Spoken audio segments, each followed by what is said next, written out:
Hello, denizens of the internet. Time for another RV video. I don't do too many of these because there are so many out there already. But I thought I would give you my evaluation, well, our evaluation. Now, I'm not the only one here. My wife is over there on that side of the camera. There, see? Just the disembodied arm. And we're going to talk about what it's been like owning this for about 2 years, right?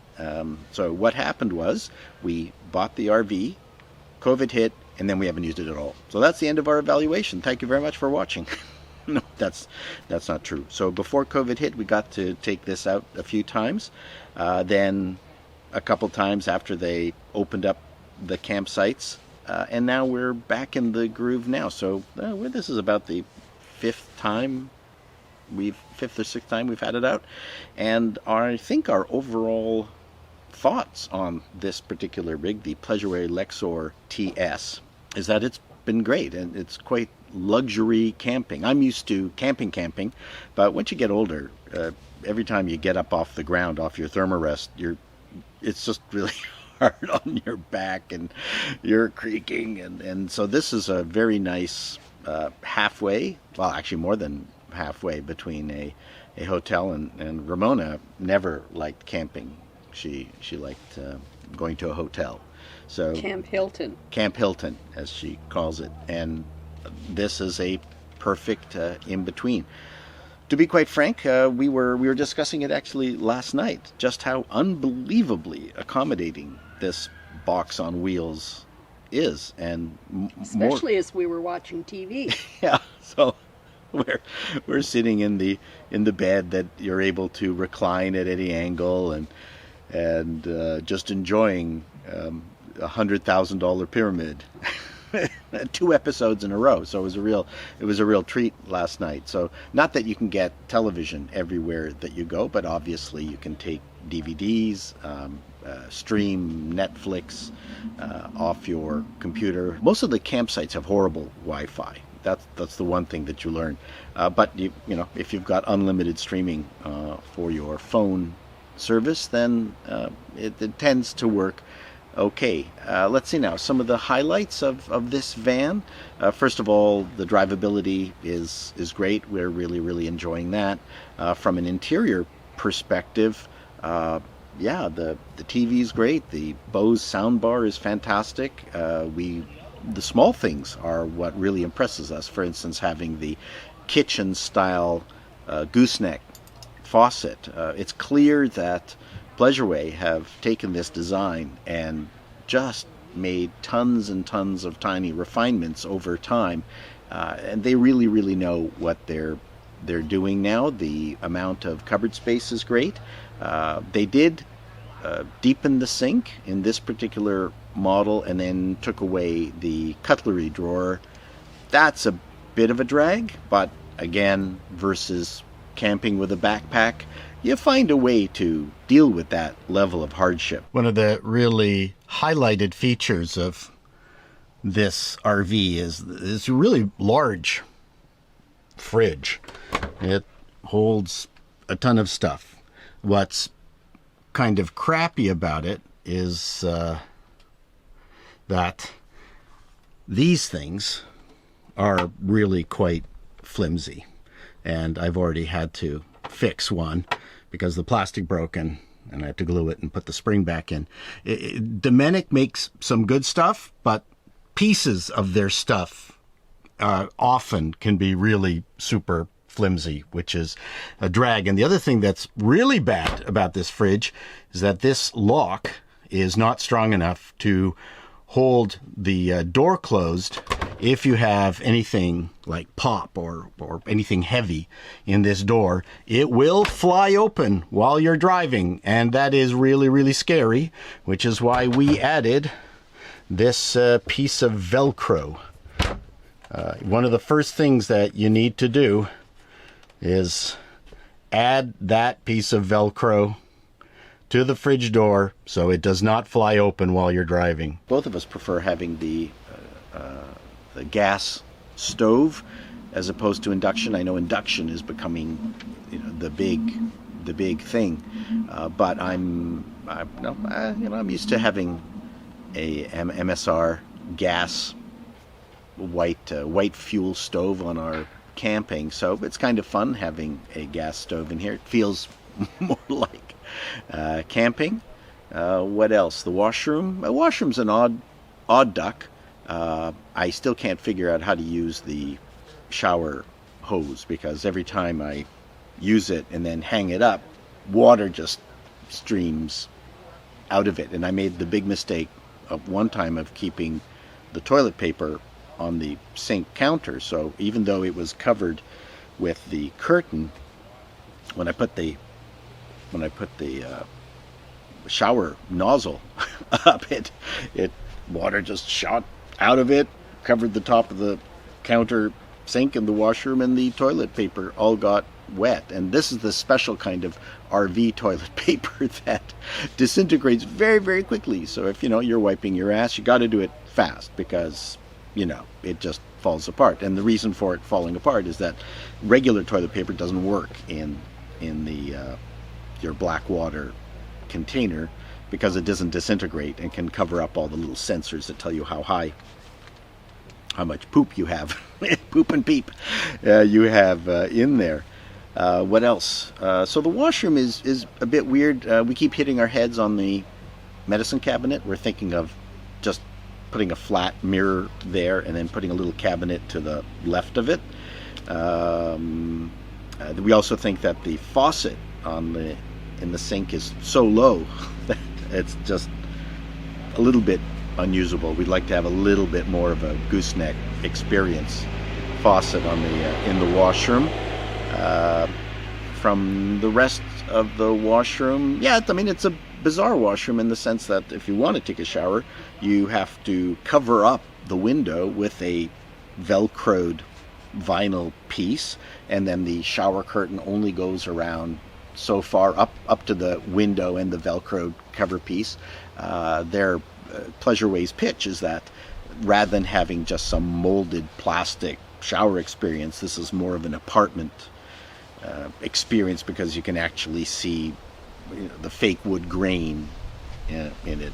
I don't know. I don't think it would make that big a difference to me to have a molded shower experience. Sofa, love seat combo with the lagoon table has been working absolutely fantastic. One of the things that you learn about RVing in a relatively small vehicle like this, as opposed to those 40 footers, is that you can travel with a bunch of crud in the back, and then once you set up camp, you put it all into the driver's seat and the front. So far, we have found from the black water and gray water and regular water containers, is that you could very easily live for 4 days off the grid and be not very conserving of your the holding tanks and the water that you have. So you can be pretty splendiferous. The Windguard multi-directional aerial that is designed to pick up whatever TV stations might be close by works shockingly well. It's all automated. We have only one panel, photovoltaic panel on the roof. People freak out about not having 300 watts of sunlight driven electricity being driven into your batteries, but we're finding that even the one panel, which is 90 watts, has been more than adequate. Of course, we've got a gas generator. We turned on the heat once the other night. That was great. The furnace blasts heat into the RV and warms you up pretty darn quickly. The RV does comes with bugs. I don't like the bugs that come with the with the Pleasureway, the unique Pleasureway bug experience. I would love to have more room in the back. Storage is really at a premium. One of the things that we learned is getting chairs like this, where the rule, I think, if you're going to buy an RV like this, is that don't buy anything that's has to be stored horizontally. these things, these chairs and the table that we've got here, all store perpendicular to the rear seat. And so then you can stack up and really get a lot of stuff in. So toolboxes, anything. Do not get anything that has to be stored horizontally in the back. Get stuff that only works perpendicular. Yeah, that makes absolutely gigantic difference. Having standard lithium batteries and a 2,000 watt inverter, that's pretty deluxe, and I think was a big innovation on the Pleasureway vans that we got them so early. The Lagoon table is fantastic. I think that's about it. Do you have anything you haven't peeped in at all? What else? Counter space is kind of at a premium. I'm not a big fan of the Corian insert that they put into the sink, because you can't really cut it in it. It's heavy and awkward, and all you're doing is taking it in and out. I think we're going to replace it with some kind of plastic cutting board or bamboo cutting board. There's other things that we can do. I'm the one thing that is odd. I think it looks good. Is the big door behind the driver's seat that when you open it, really only covers up this tiny shelving unit. 2/3 of it is really just decorative. Yeah. So we're looking to chop that down and then put something like a shoe rack, a shoe tree, one of those shoe things where there's pockets where you stuff your shoes. The metal that surrounds the stove, the cooktop, is the kind of steel, the same kind of steel that they have on steel refrigerators where magnets don't work. That's so on one hand, you know that it's a high grade steel, but on the other, it'd be really nice to be able to have magnets to be able to put your spices and things away. These are all really, really difficult things to deal with. One thing I think that you've got to do is read every booklet that comes with your RV, and including all the manufacturer documents that are stuck in a giant envelope.